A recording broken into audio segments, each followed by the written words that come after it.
నమస్తే, welcome to dial news. So ఇప్పుడు మనం మాట్లాడుకోబోయే టాపిక్ వచ్చేసి గరికపాటి గారి గురించి. చాలా కీలకంగా కొన్ని వ్యాఖ్యలు, ఆయన చేసిన వ్యాఖ్యల గురించి అండ్ దాంతోపాటు కొన్ని ఇన్ఫర్మేషన్స్ కూడా ఈరోజు బయటకు వస్తూనే ఉన్నాయి అండ్ దాని గురించి నెట్టింట బాగా వైరల్ అవుతోంది. దాని గురించి మాట్లాడడానికి మన ముందు సినీ క్రిటిక్ దాసరి విజ్ఞాన్ గారు ఉన్నారు. ఏం జరిగింది ఏంటి అనేది ఆయన మాటల్లో కూడా మనం తెలుసుకునే ప్రయత్నం కూడా చేద్దాము. High sir. నమస్తే. ఎలా ఉన్నారు సార్? ఫైన్. సో ఈ యొక్క గరికపాటి గారి ఇష్యూ ఏదైతే ఉందో దాని మీద చాలా నెగిటివిటీ, ఆయన మీద పర్సనల్గా చాలామంది నెగిటివిటీ చేస్తున్నారు అండ్ ఇట్ ఈస్ వర్తి అని కూడా చాలామంది ఒపీనియన్, పబ్లిక్ ఒపీనియన్. మీరు యాజ్ అ మెయిన్ స్ట్రీమ్గా ఒక మీడియన్గా మీరేం చెప్తారు దీని గురించి? ఫస్ట్ ఆఫ్ ఆల్ ఒక పెద్ద మనిషి ప్రవచనాలు అవి ఇవి చెప్పుకుంటూ అన్ని ఈవెంట్లు తిరుగుతూ ఉంటాడు. వీళ్ళు ఎలా ఉంటారంటే బేసిక్గా నాకు ఏ ప్రవచనాలు చెప్పేవాళ్ళు అయితే నచ్చరు. First of all the only reason is వాళ్ళు నమ్మిందే వేదం అనుకొని జనాలను నమ్మించే ప్రయత్నం చేసేలాగా కదా, అవును కదా, అంతే కదా అనేలాగా మాట్లాడతారు వీళ్ళు. ఇప్పుడు నువ్వు చెప్పిన క్యారెక్టర్ ప్రవచనాలు అంటావా, ఆయన ఏంటంటే భార్యలను తక్కువ చేసి మాట్లాడతాడు ప్రతిసారి. ఎప్పుడైనా అంటే చాలా వెటకారంగా, ఇంకా వాళ్ళకి అసలు ఏం పని లేనట్టు, వీళ్ళే పురుషులే పెద్ద దేశాన్ని ఉద్ధరించేలాగా మాట్లాడితే తీసి పడేస్తూ ఉంటాడు. అండ్ ఇకపోతే ఇప్పుడు కూడా అతను చూసిన ఒక సిట్యువేషన్ని వెటకారంగా చెప్పాడు. ఏమని, పిల్లలకి ఎందుకు అవి ఇస్తున్నారు, శోభనం పెళ్లి కొడుకులా కూర్చుంటాడు, ఇంకా వాడు ఏం చదువుతాడు, అండ్ వీళ్ళు కూడా చదువు మానేసి గుడ్లు లెక్క పెడతారు అనేది.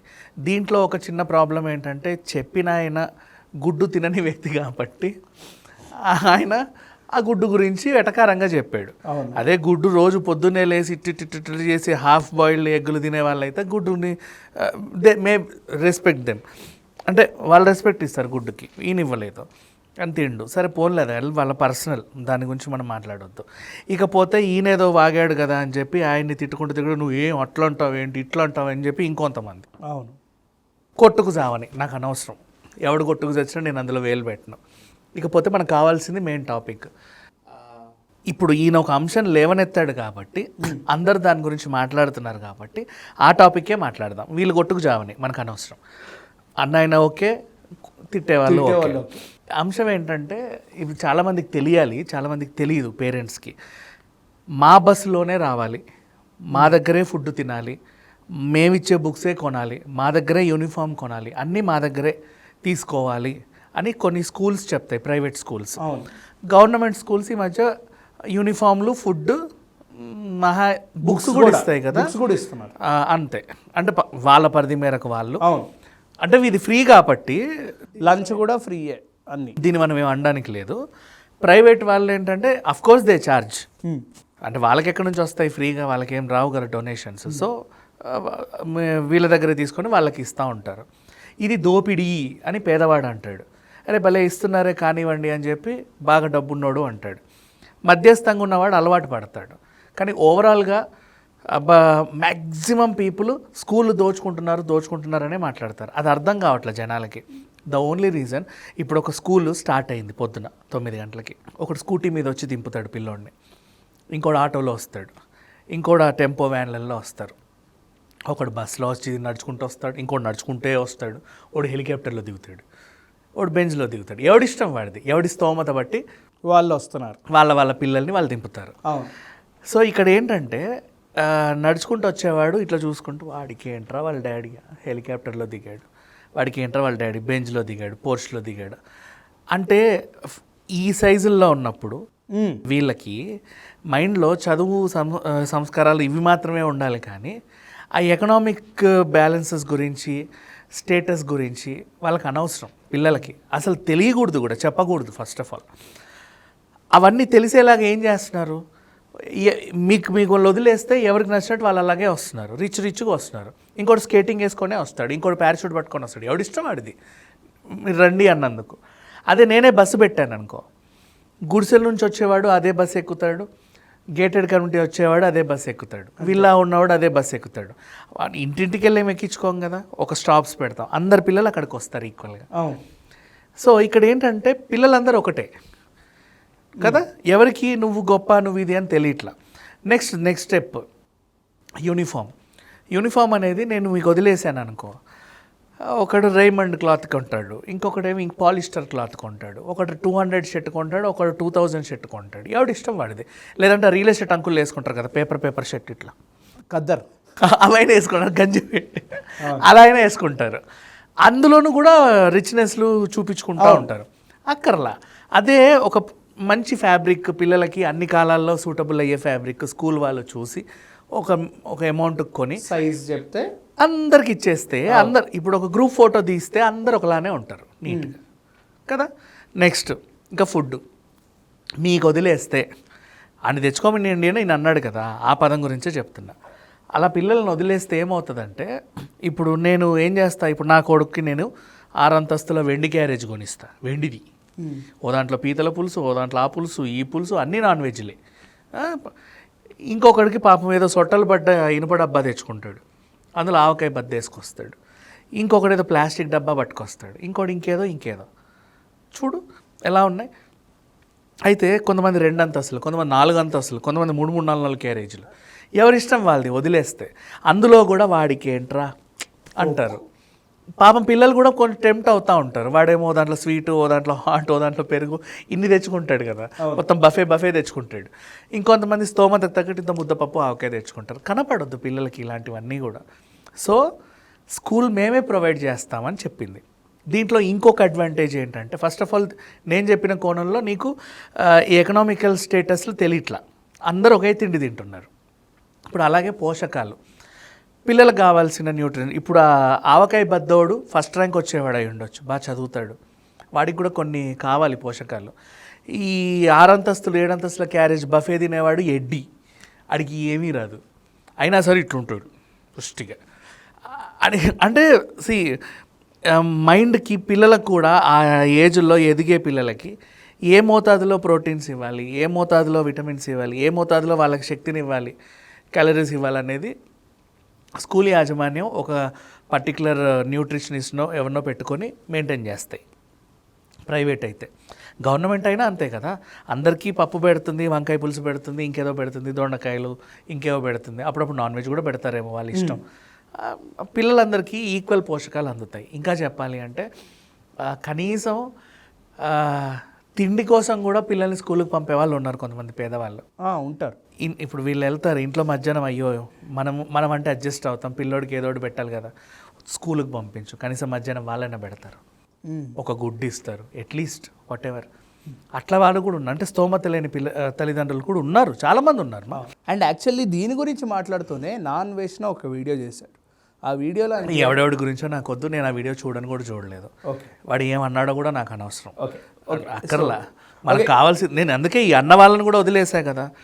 మనకు కావాల్సిన మెయిన్ సబ్జెక్ట్ ఏంటంటే, ఇప్పుడు ఈయన ఒక టాపిక్ లేవనెత్తాడు కాబట్టి జనాలు తెలుసుకోవాలంటే స్కూళ్ళు దోచుకుంటున్నాయి, మమ్మల్ని ఏదో ఇది చేసేస్తున్నారు, అది చేస్తున్నారని ఏ పేరెంట్స్ ప్రైవేట్ వాడైనా గవర్నమెంట్ వాళ్ళైనా అనుకోకూడదు. ఏం ఉండదు అక్కడ మ్యాటర్. విషయం ఏంటంటే, పిల్లలందరూ మా దగ్గర ఈక్వల్గా ఉండాలన్న తప్పనే వాళ్ళల్లో ఉంటుంది. అండ్ నెక్స్ట్ ఇక గవర్నమెంట్ దాంట్లో ఇప్పుడు గరికపాటి గారు అన్న దాంట్లో ఒక పాజిటివ్నెస్ అవుతుంది, అది నేను తీసుకుంటా.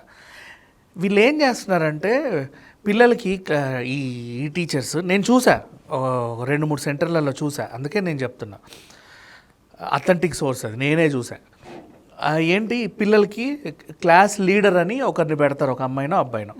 వాళ్ళు ఏంటంటే అందరు సైలెంట్గా ఉండండి 2 అవర్స్ సైలెంట్స్గా ఉంచు క్లాసు, మేము మీటింగ్కి వెళ్తున్నాం, టీచర్స్ మీటింగ్ అంటే ఏం చేయాలి, ఎలా ఏ సబ్జెక్ట్ ఎంత బాగా వెళ్తుంది, ఏ పిల్లలకి ఎంత బాగా రీచ్ అవుతుంది, ఏం ఉండవు.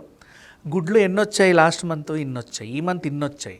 యాక్చువల్గా విషయం ఏంటంటే సమ్మర్ కదా, చాలా పట్లు గుడ్లు కుళ్ళిపోతున్నాయి, మనం ఎక్స్ట్రా అడగాలి. అది మీటింగా? దానికంటూ ఎవరినైనా పెట్టవచ్చు ఒక సపరేట్, అంటే టీచర్స్ కాకుండా ఇంకెవరినైనా ఒక పర్చేజ్ మేనేజర్నో లేకపోతే వీళ్ళందరూ పెట్టుకోవాలి, కానీ టీచర్స్తో సంబంధం ఉండకూడదు. ఓ రేషన్ మేనేజర్ని ఎవరినో సపరేట్గా పెట్టుకుంటే హీ విల్ టేక్ కేర్ కదా. అతను ఏమైనా ఉంటే అతన్ని అడగొచ్చు. అతనికి ప్రిన్సిపల్కి డైరెక్ట్ ఉండాలి, లేదా ఇంకెవరైనా హూ మెయింటైన్ ఆ యాజమాన్యం ఎవరైతే మెయింటైన్ చేస్తారో వాళ్ళకు ఉండాలి. ఈ టీచర్స్ అందరికి అక్కర్లేదు ఈ పంచాయతీలో. వీళ్ళు పెడుతున్నారు ఆ టైంకి, ఆ 2 అవర్స్లో నో క్లాస్, మేమందరం టీచర్స్ మీటింగ్. వీళ్ళు కూడా ఏమైందండి ఇవాళ ఏం చెప్పారంటే, ఏం లేదు మధ్యాహ్నం వరకు బాగానే జరిగింది, ఆఫ్టర్నూన్ టీచర్స్ మీటింగ్ ఉంది. ఏం మీటింగ్ అది? అట్లాంటి మీటింగ్లు నేను 2 చూసా.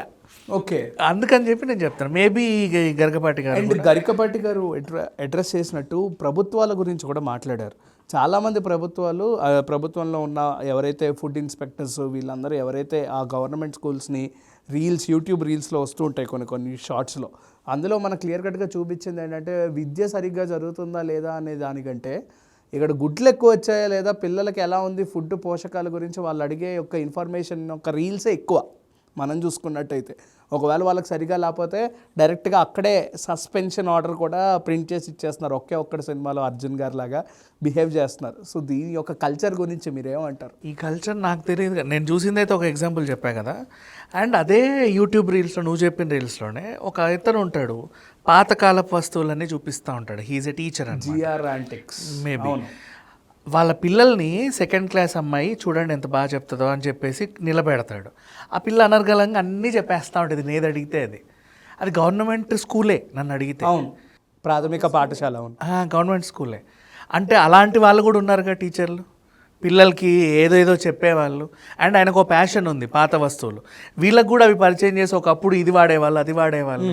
హీస్ ఎడ్యుకేటింగ్ నాట్ ఓన్లీ పిల్లలు, ఈవెన్ యూట్యూబ్లో కూడా. చాలా మంది అంటే అది గవర్నమెంట్ టీచర్ తను, నేను చూసా. అవును. సో ఇట్లాంటి వాళ్ళు కూడా ఉన్నారుగా ప్రపంచంలో. సో ఉన్నారు, అన్ని రకాల వాళ్ళు ఉన్నారు. అంటే ఊరికే పిల్లల్ని గాలికి వదిలేసి పేర్లు చూయించుకునే వాళ్ళు ఉన్నారు, కాళ్ళు ఒత్తించుకునే వాళ్ళని చూసాము, ఇలా పద్ధతిగా చదువు చెప్పే వాళ్ళని చూసాం. అన్ని రకాల వాళ్ళు ఉంటారు. తెలిసినప్పుడు బాధపడతాం, అరే ఏంటి టీచర్ ఇలా చేసిందని వాళ్ళని సస్పెండ్ చేస్తే హ్యాపీ ఫీల్ అవుతాం. బట్ ఒకటి మాత్రం ఫ్యాక్ట్ నేర్చుకోండి, ఏ స్కూల్ కూడా ప్రైవేట్ వైర్లు అయితే అన్నీ మేమే ఇస్తామనే వాళ్ళు మిమ్మల్ని దోచుకోరు. ఈవెన్ బుక్స్ కూడా అంతే. బుక్స్లో కూడా నీవు అది చూపిస్తారు తెలుసా, ఒక న్యూస్ పేపర్ అట్టేసుకొస్తాడు, ఇంకొకటి రిచ్కి ఇంకేదో వేసి రిచ్ స్టిక్కర్ వేసుకొస్తాడు. అట్లా ఉండొద్దు, పిల్లలకి అన్నీ ఈక్వల్గా ఉండాలి. షూస్ కూడా వదలొద్దు తెలుసా. షూస్ వదిలేస్తే నువ్వు వుడ్లాండ్ వేసుకొస్తావు, నైకీ, వీడి స్కెచర్స్, ఇంకోటి పాపం 200 షూ. సాక్స్ కూడా మళ్ళీ విత్ లోగోలు వస్తూ ఉంటాయి. అన్నిటికీ స్కూలే సప్లై చేస్తే పిల్లలందరూ ఈక్వల్గా ఉంటారు, వాళ్ళు ఏం దోచుకోరు. ఆ ఈక్వాలిటీ చూపించడానికి. అండ్ ఇంకొకటి ఏంటంటే గరికపాటి గారు మాట్లాడిన ఏకైక పాయింట్, చాలామంది అఫెండ్ అయిన పాయింట్, పెళ్లి కొడుకుతో శోభనంకి వెళ్ళిన పెళ్లి కొడుకుతో ఒక విద్యార్థిని కంపేర్ చేయడం అనేది చాలా తప్పు. 1 సెకండ్, తప్పు ఒప్పులు ఎవడూ మాట్లాడకూడదు. వై? బికాస్ సాంబార్ గీంబార్ అంటారు, గీంబార్ అనే పదం ఎక్కడ లేదు. చాలా చదువుకున్న వాళ్ళు కూడా అంటారు, అవునా? సాంబారు గీంబారు అది ఇది అంటే తెలుగు పదాల్లో కానీ లైక్ ఏ లాంగ్వేజ్ అయినా సరే కొన్నిసార్లు కొన్ని సామెతలతో, కొన్ని పోలికలతో, కొన్ని రకాలుగా కొన్ని అలవాటు ఉన్న వాళ్ళు అలా పోలుస్తూ ఉంటారు అంతే. అది వాళ్ళ అలవాటు. మీకు ఏమన్నా అనిపిస్తే సరే అండి, మీరు ఈ అలవాటు మానుకోండి అని ఆయనకు చెప్పండి, కానీ అన్న పదం గురించి చర్చ పెట్టవద్దు. ఓకే, పదం వాళ్ళకు అనర్గలంగా అట్లా వస్తూ ఉంటాయి అంతే. ఏదో దానిలాగా ఇలా కూర్చున్నాడు, ఏదో అదేంటిది ఇప్పుడు అదే పనిగా మాట్లాడుతూ ఉంటే ఎవరైనా ఏం చాదస్తపు వచ్చిన ముసలిదానిలాగా అలా వాగుతావేంటి అంటారు. అంటే ముసలిదానికి చాదస్తం ఉండాలా, అందరు ముసలిని అవమానిస్తావా అని చెప్పేసి మళ్ళీ లేవకూడదు. ఆ పదం ఎవరైతే మాట్లాడుతున్నారో వాళ్ళకి చెప్పండి, మీరు ఇలా అంటే అది ఇంకేవో అర్థాలు వస్తున్నాయి, ఇక నుంచి అలా మానుకోండి అంటే మేబీ హీమే కరెక్ట్ అంతే. ఆ డొర్లిన పదం గురించి నువ్వు చర్చ పెడితే ఆయన దాన్ని వెనక్కి తీసుకున్నా ఏం చేసినా నువ్వు వేస్ట్, నీ చర్చ అంతా వేస్ట్ అది. ఓకే, అట్లా దేనికి పనికి ఉండదు, వాళ్ళకి చెప్పాలి. ఇంకోసారి ఆయన చూసుకుంటా, అవును స్టూడెంట్ని శోభనం పెళ్ళికొడుకు లాగా, అంటే శోభనం పెళ్ళికొడుకు అని ఎందుకు అన్నాడు అంటే ఆయనకు అన్నీ వస్తాయి దగ్గరికి, విత్ అమ్మాయి కూడా. ఆయన ఇట్లా కూర్చొని ఉంటాడు, వచ్చి స్వీట్లు పెడతారు, వచ్చి అగరబత్తులు పెడతారు, వచ్చి డెకరేషన్లు చేస్తారు, లాస్ట్ అమ్మాయిని కూడా పంపిస్తారు. అంటే కూర్చున్నోడి దగ్గరికే అన్నీ ఇస్తుంటే ఆ కూర్చున్నోడు ఇంకేం చదువుతాడు అనే ఒక ఎగ్జాంపుల్ లాగా ఈయన చెప్పాడు. యాక్చువల్గా సంబంధమే లేదు చెప్పాలి అంటే. అసలు ఇది వేరే సెక్టరు, అది వేరే సెక్టర్, రెండెందుకు కంపేర్ చేసి సంబంధం లేదు. ఒరే ఎందుకురా ఇలా కంపేర్ చేసి మమ్మల్ని చంపుతున్నారు? వాగే వాళ్ళందరూ కూడా ఇక మీదట వాగే ముందు మీ వాగుడు ఏదైతే ఉందో సరి చూసుకోండి అని చెప్పి వాగే వాళ్ళకి చెప్పండి. ఆ వాగిన వాగుడు గురించి మనం ఎంత కొట్టుకు చచ్చినా వేస్టే. అంటే అది ఇట్స్ వేస్టెస్ట్ లైన్కి సంబంధం లేని పోలిక అది. ఓకే, అండ్ ఫైనల్గా మీరేం చెప్తారు ఇప్పుడు ఈ యొక్క మాట? అండ్ ఆయన మీద కాంట్రవర్సీస్ అనేవి కూడా నార్మల్ థింగ్స్, ఆయన చాలా స్పోర్టివ్గా తీసుకుంటారు. అదేంటే ఇప్పటి వరకు చాగంటి గారి మీద ఇటువంటి టైప్ ఆఫ్ కాంట్రవర్సీస్ ఎప్పుడు రాలేదు ఆయన ప్రవచనాల్లో. ఈయన సైడ్ నుంచి ఎప్పుడు ఏదో ఒక న్యూస్ సెన్సేషన్ అవుతూనే ఉంటుంది, ఏదో ఒక కాంట్రవర్సీ జరుగుతూనే ఉంటుంది, ప్రతి ఒక్కళ్ళు ఈయన అడ్రస్ చేస్తూనే ఉంటారు. వీళ్ళిద్దరికీ ఉన్న ఆ తేడా ఏం గమనించారు మీరు? అది నేను ఎప్పుడు గమనించలేదు, వాళ్ళ తేడా వీళ్ళ తేడా. నాకు అనవసరమైన సబ్జెక్ట్ అది. కానీ నాకేంటంటే ఎవరైనా సరే ఈ ప్రవచనాలు చెప్పే వాళ్ళని I hate them. The only reason వాళ్ళు నమ్మిన సిద్ధాంతాన్ని అదే నిజం అనుకొని జనాలను కూడా నమ్మించే ప్రయత్నంలో వాళ్ళు అలా ఉంటారు. ఆ రియలిస్టిక్గా చెప్పే జోక్స్ ఏవైతే ఉంటాయో వాళ్ళు అబ్బాయి ఎంత బాగా చెప్తారు సార్, మీరు ఎంత బాగా చెప్తారో అని చెప్పి కూర్చుంటారు వాళ్ళు. అలా అలా అలా అలా ఇంకా ఉన్నారబ్బా పెద్ద పెద్ద వీళ్ళంటే కొంచెం నాలెడ్జ్ ఉన్న వాళ్ళు కాబట్టి మనం ఇంత మాట్లాడుతున్నాం. సున్నా నాలెడ్జ్ ఉన్న వాళ్ళు కూడా ఇట్లా కూర్చొని ఏవేవో చెప్తుంటే వాళ్ళని ఇలా ఇలా వినేవాళ్ళు కూడా ఉన్నారు.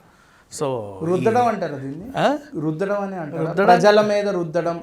ఈ ఈ పర్టికులర్ పర్సన్ ఏంటంటే మొగుడు ఇంటికి రాగానే ఏమిటండి అంటది పెళ్ళాం అంటాడు. అంటే అంటే ఆవిడ మీద ఒక వెటకారం. వీడేదో పెద్ద సాధించి బయటకు వచ్చినట్టు ఇట్లా కూర్చున్నట్టు వీడిని పొగుడుతాడు, ఆవిడ్ని ఏదో చేస్తాడు. ఇంట్లో ఉండే ఆడవాళ్ళందరూ ఒక దగ్గర చేరి మాట్లాడుకుంటే వాళ్ళందరినీ హేళన చేస్తాడు. అంటే ఆ టైప్ ఆఫ్ ఇతనికి ఎందుకు ఆ అహంకారం ఉంది. సో అదే ఈ జనాల మీద కూడా రుద్దడానికి ట్రై చేస్తూ ఉంటాడు. సో ఇతను ఫాలో అయ్యే వాళ్ళు కూడా అలాగే తయారవుతారు కదా. అంతే. అందుకని నేను ఇట్లాంటి వాళ్ళని కొంచెం దూరంగా పెడతాను. ఓకే, సో ఫైనల్లీ మీ యొక్క ఇన్ఫర్మేషన్ అనేది చాలామందికి రీచ్ అవ్వాలి. అండ్ మీరు చెప్పిన పాయింట్స్ ఏవైతే ఉన్నాయో చాలా మంచిగా చెప్పారు. అండ్ ప్రతి ఒక్కరికి ఇన్స్పిరేషన్గానే అనిపించింది. ఎందుకు రీచ్ అవ్వాలి? మళ్ళీ ఇప్పుడు నేను చెప్పింది నా అభిప్రాయం, వాళ్ళకు కూడా నాలాగే అభిప్రాయం రావాలని రూల్ ఏం లేదు కదా. మళ్ళీ వాడేందుకు ఇన్ఫ్లుయెన్స్ అవ్వాలి? అదే. Okay, so thank you sir, thank you for your valuable time. So చూసారు కదా, ఇది ఏదైతే ఒక ఇష్యూ ఏదైతే జరిగిందో దాని గురించి చర్చించడానికి చాలా ప్రయత్నించాము. దీని గురించి మీరేమనుకుంటున్నారో ఖచ్చితంగా కింద అయితే కమెంట్ చేయండి. అట్లా keep watching dial news. This is Karthik signing off.